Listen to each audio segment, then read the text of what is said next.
sa gintawag hindi siya mga utod na ang istorya sini pagtaklad ni Moses dito sa Mount of Sinai, ginhambal ni Aaron sa may Patriarchs and Prophets, nga sila niya, 6 days preparation ni Moses bago siya mag-step pakadto sa Mount of Sinai.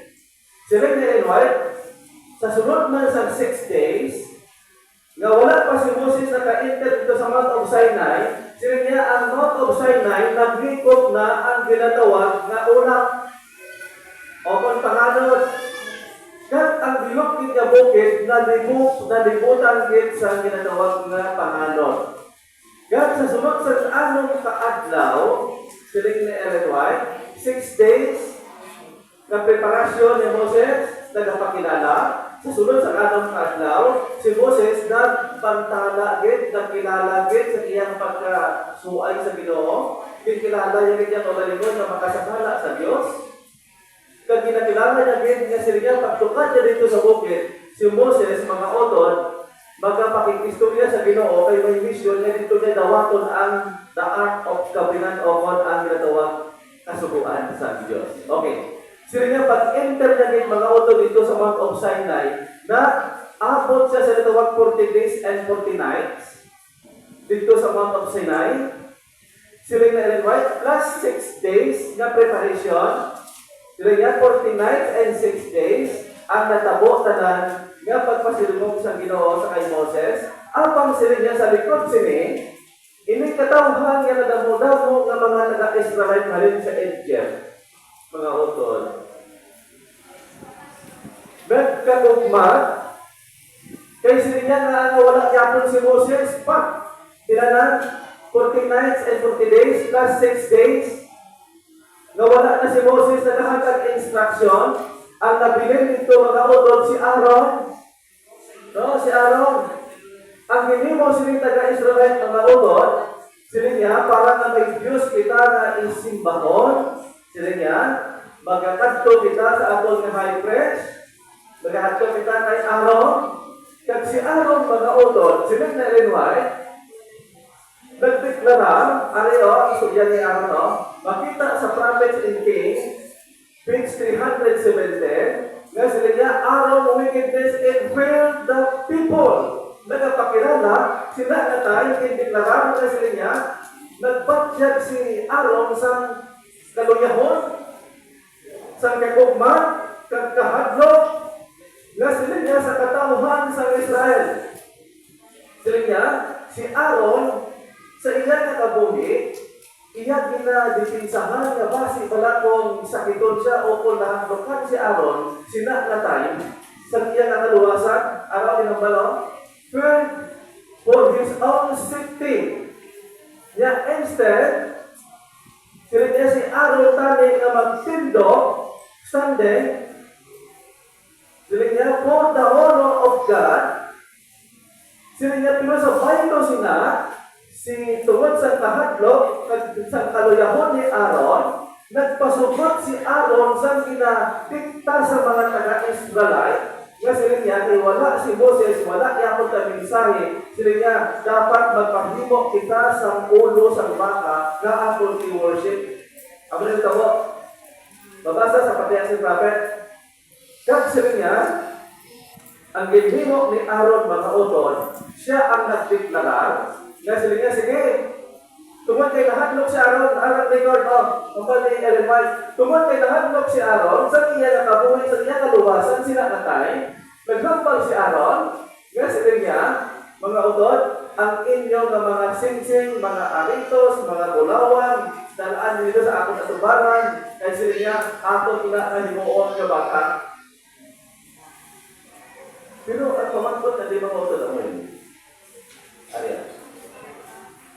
Sa page 16, 316, naghampal si Ellen White, nga sila niya, at Aaron had pending and decision he might have prevented that apostasy.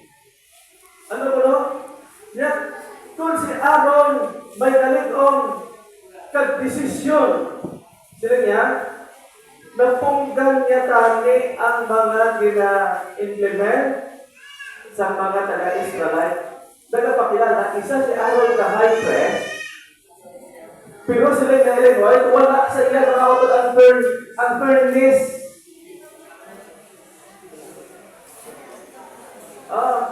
Basahan niyo. Kag wala sa iya ang insakto na desisyon.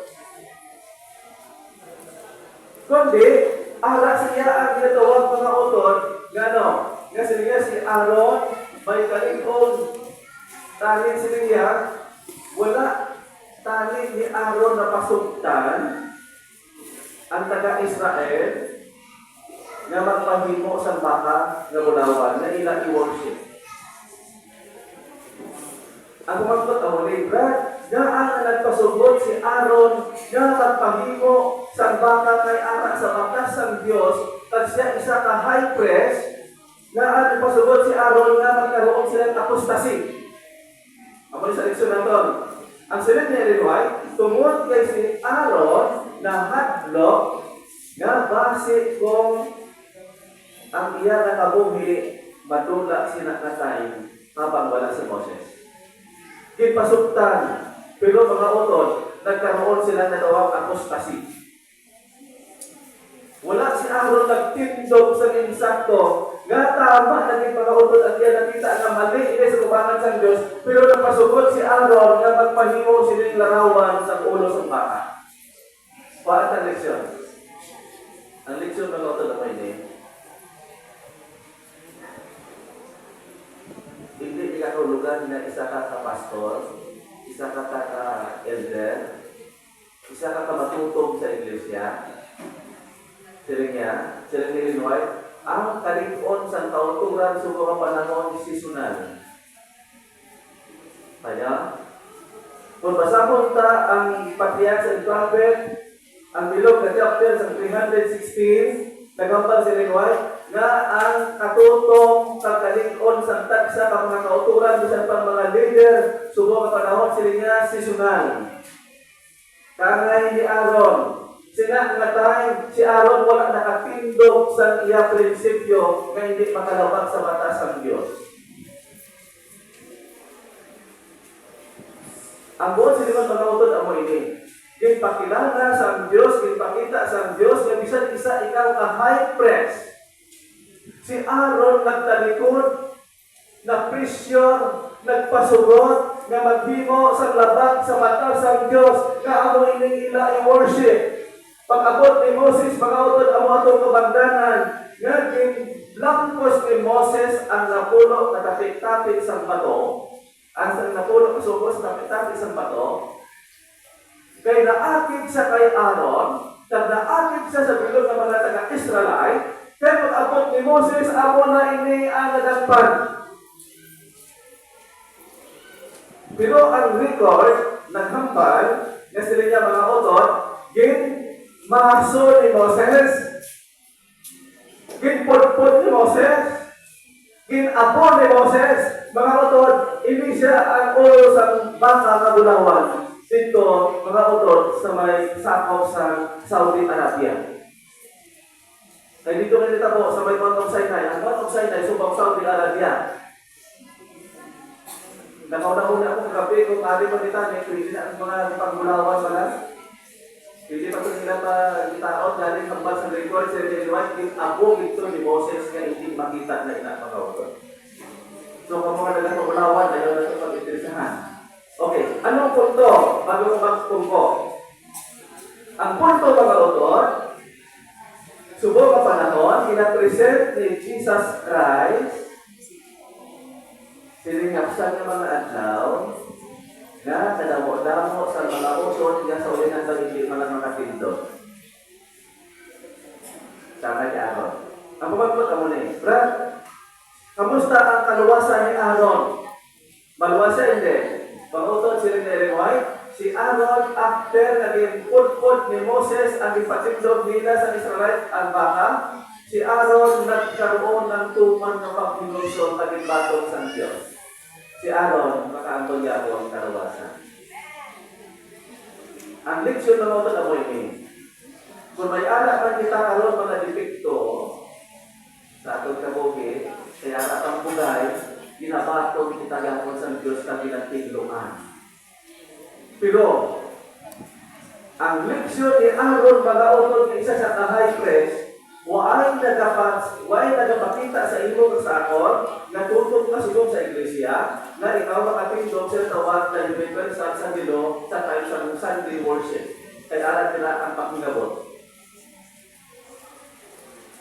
Subong na daan pinapaintak sa paraan na espiritu kung paano mo ini ilaro, paano mo ini hampangon, paano mo ini hanason. Kaya nga, kinapresent sa Diyos sa imo karon nga sila niya sa ulihin nga adlaw may mga tao nga magtalikod.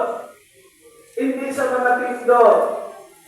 Tagay ni Aaron. Pero ang Ginoo nga kinapresent sa imo sa akon mga utod nga makita sa may 5th Levi, page 215, na ginhambal na Ellen White, nga sila niya, the case of every soul will have been decided and there will be no atoning blood to cleanse from sin. Subong mga utod, ginapresent ini sa Ginoo, nga sila niya, ang kaso sa kada